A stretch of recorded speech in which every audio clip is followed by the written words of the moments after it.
especially for Joe. I'd like Joe to take the exit aisle if he would. Please remember that your seat may be used as a flotation device. It's ironic that I'm standing here before you, ready to give my icebreaker speech, because as a little girl, I was so shy. And you may be asking yourself, how shy were you, Annette? Well, as a little girl, I remember always hiding behind my mom's skirt. We used to go to France every summer, and the same thing would happen. I would hide behind her skirt. Well, I thought years later, maybe the reason was because everybody was always pinching my cheeks and speaking to me in another language. Although I was a very shy child, I was raised with a strong work ethic. My father and mom instilled this in me by making me do extra math problems before I go out to play. And I always earned my Girl Scout badges. I earned all of them in 6 months. I know, that's pathetic. Get a life, little girl. But I was hiding behind the work. I'd rather do the work than get out with the people.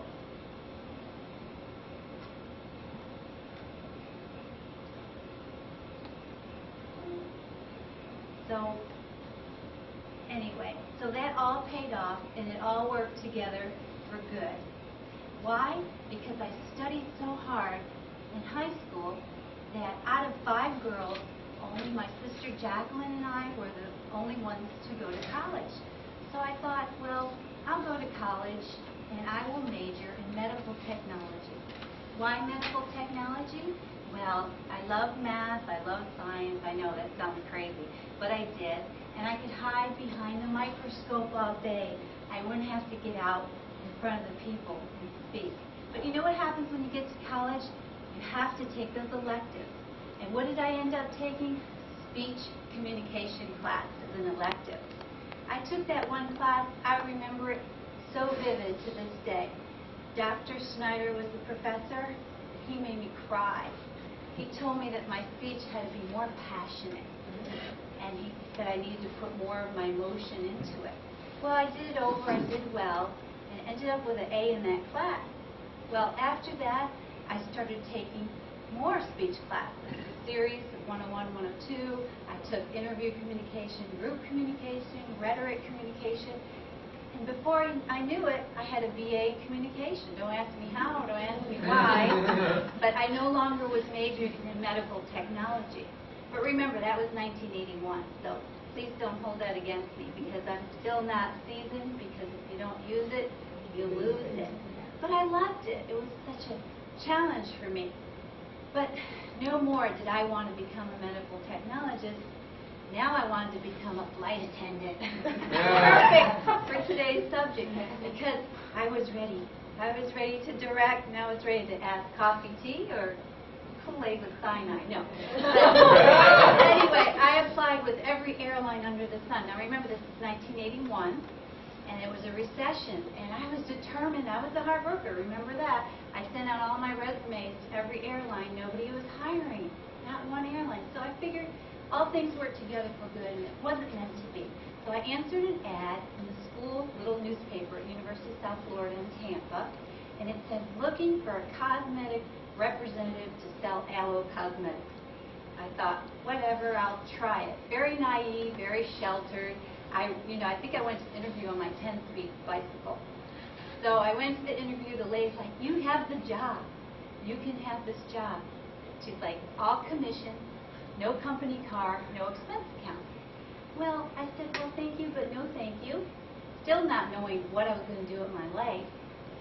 So I was naive. I didn't know. But I knew that I wanted an expense account. I knew I wanted a company car. And I don't know where this came from, because I didn't know anything. So a week later, the phone rings in the dorm, and I run down the hall. It was for me. And they told me, it was a lady that I had interviewed for the cosmetics, the aloe. She said, listen, in the front of my office is a secretarial service in which Revlon Cosmetics, the lady comes in there to make copies and so forth, and they told me that they need a sales representative. And and I thought you'd be great for the job. Well, here I turned down the job with her, but she recommended me for another job, which is so wonderful. I was just ecstatic, could not believe it. I was so excited. Prior to that interview, I had gotten a car, my first car actually, not until my senior year of college. And my dad helped me with the down payment. Of course, I had to make the payment. But I didn't care that this car didn't have air conditioning, but it had a cassette recorder.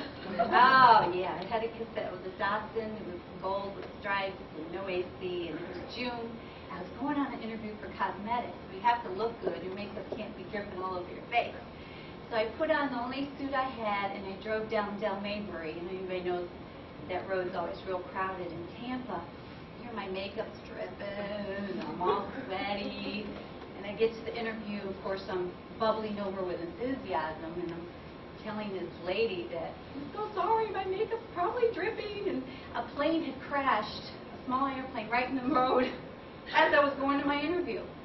So the traffic was backed up, I was sweaty, and I thought, I'm not going to get this job. You know, look at me, I'm like a sweat hog. I don't look like I can sell makeup. So anyway, I got the job. I got the job. God was in control, and all things worked together for good once again.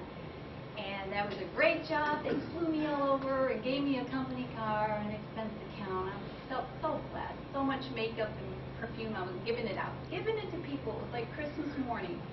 They were so generous. But after about 5 years, I was like, how many makeup, ladies, you can relate, how many different makeups can there be? I mean, they changed the name to protect the innocent, but it's still the same stuff. You know, now it's new and improved and new, extra, extra, extra new and improved. So I got bored with that. But I still had that love for the medical field. So maybe Maria and gentlemen in the back can relate. I wanted to go into pharmaceuticals. I didn't know how, I didn't know why again. It was just something was telling me that that was the way to go. So I went to see a headhunter, and sure enough, I had some interviews. It was the second pharmaceutical company that I interviewed with, and I landed the job, I should say the career, because I stayed with them 20 years, and that's about my story. I mean, 20 years with them, and then I retired, and that's where the fun began. But I hope this icebreaker speech has helped you to get to know a little bit about me, and over the years, hopefully you'll be here for years, get to know more about me. And all right, thank you.